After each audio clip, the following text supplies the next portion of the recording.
And here's the Superbird, fresh out of the dipper.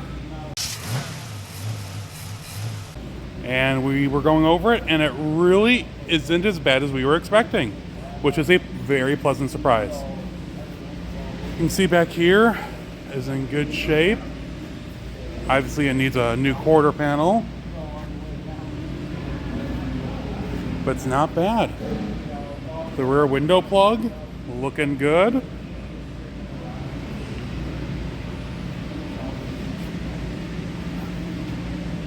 You know, the floors are not, I would leave the floors alone. They look good. And there's no pinholes.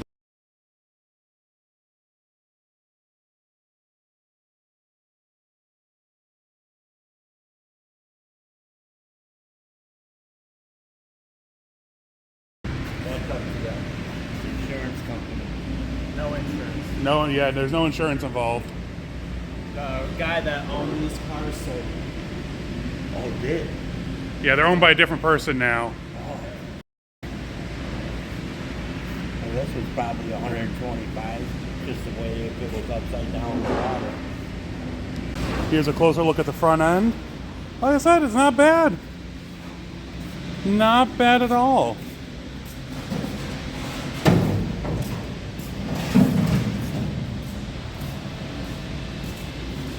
The core sport looks pretty straight. Inner fenders look good. Cowl looks good. Obviously the roof needs to be replaced, but that's understandable. It was on its roof.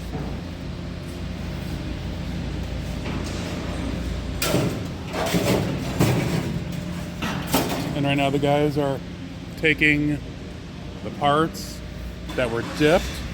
Obviously the fenders will have to be redone and cleaned up. The dash came out real nice.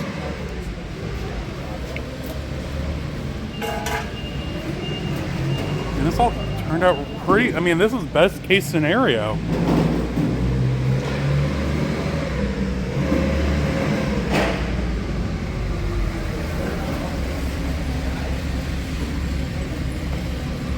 Right behind you, Ryan. Yep, sorry man. Let me get out of your way. The door looks pretty good. Want me to hold it back?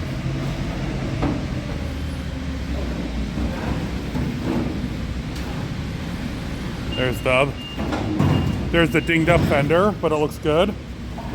Needs a little work.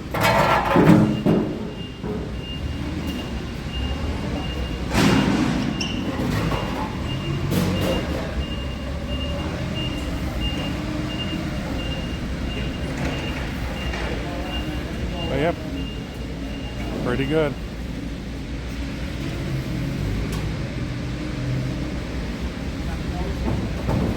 The trunk lid looks good.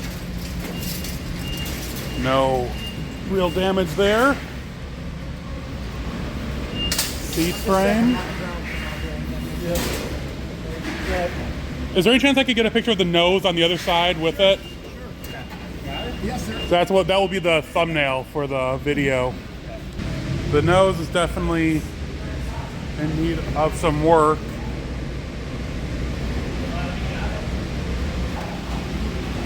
The nose will need work, but they knew that ahead of time.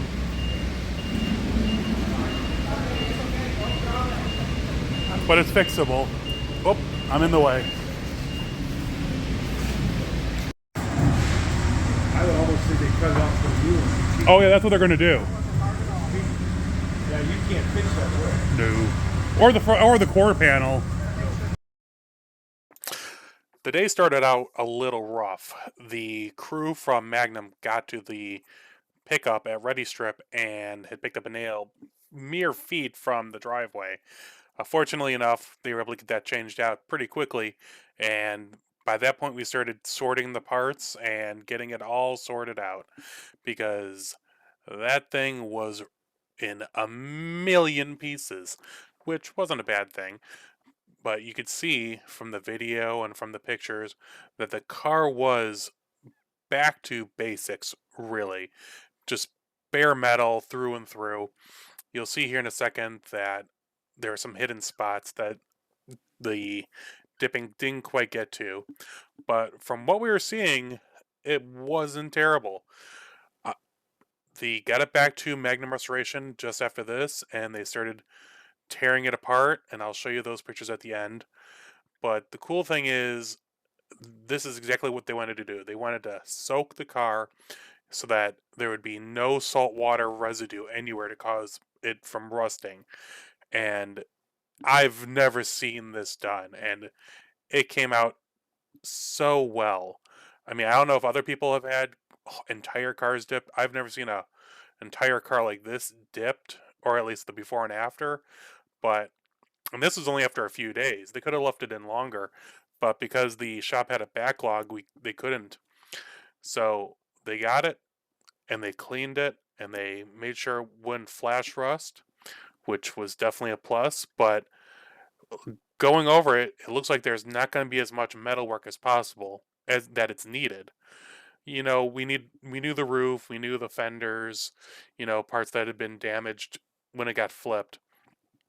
But once it got back, I contacted a few other individuals who are involved in the restoration of the car. Like here you'll see these hood hinges were supplied by Magnum, and they were sent to a gentleman by the name of Resto Rick in Wisconsin. And he took them apart in one day, completely got them all straightened out. You can see they were bent from, the damage. He completely took them apart, fixed them, straightened them, rebuilt them, and they were ready to be put back on the car after painting. You'll see here.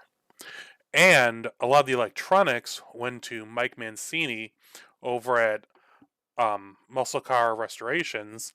You can see he's got the gauge cluster, he's got the radio, and they're going to go through everything and put it back to basically perfect condition. And when I get those updates, I'll also put them in the video, which will be always at the end. But the cool thing is, other than all this cool stuff being restored, the engines being redone, that Magnum got it back and they already took the rear plug out that's on Superbirds. They found more rust underneath the plug. Not that bad, but they're going to clean it up, paint it. They already took the dented roof off, fixed the bows. They got those all straightened out. You can see a little bit of the rust forming on the rear plug. You can see the car without the roof on it, the dented one. You can see they found a little bit more rust, but they've already, you can see here, test fitted the new roof skin. It's not welded in, it's just laid on top for fitting. But they're going to completely clean off all the rust, seal it, and go from there. Hey everyone, I hope you enjoyed that video from the Hurricane Superbird. It's really cool to see the update and to see the car from where we dropped it off in December to now beginning of March. I mean, that thing was clean. I mean, you can't get that with media blasting. And from here on out, every month I'll be heading out to Magnum Restoration to check out any updates on the car. Because as you can see, from Monday when they picked up the car to Friday, they'd already fixed part of the roof. The new skin was at least laid on there. And they were beginning to clean up the rear plug area, which I know I talked about. But so keep watching. Every month there will be an update. Probably the last weekend or maybe like the first weekend of the next month. If you have any comments or questions, of course, you can leave them to me in the description below, in the comments below, or any of the social media. But another update on my green car. I've been working on it, and I'm going to show you some stuff real quick. Okay, I look like I'm cold is because I am. It's only, I think, 28 degrees outside right now. And I got so fed up with this fluorescent fixture, I started rewiring it for LED bulbs that I got, and it didn't work. The actual fixture, I don't know what happened, but it just didn't want to work. So I'm going to be getting some new lights, but here's the big update. My friend Brad out in Illinois, in Mount Prospect, he has a whole bunch of Challengers.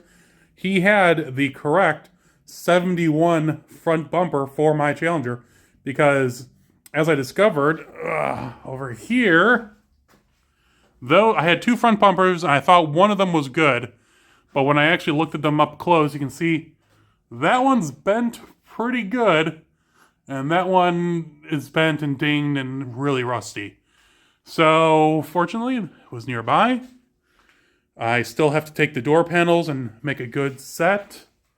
I have to put the grill in, the rear bumpers over there, and I have to take a look at that and see what kind of condition it's in. But it's actually moving forward with stuff, so better than my usual where I'm letting it sit. So, oh, and then this week, hold on. Don't forget, this Friday, I'm going to be going to Muscle Cars at the Strip in Las Vegas. I haven't been to Vegas in 20 years. It's actually my 21st birthday that it's a little under 20 years. But I'm excited. I've never been to the show and should be really good. And then from there, another surprise, I'm going to have a booth at Jefferson Swap Meet in Jefferson, Wisconsin. I'm going to be in Building 1. I'll have books, I'll have postcards, and should be pretty good. I'll keep you guys all updated. And so the video next week, I'm not quite sure what it's going to be. Got a lot of backlog, so I'll push something out, and we'll see how that goes. Talk to you all soon. Stay safe.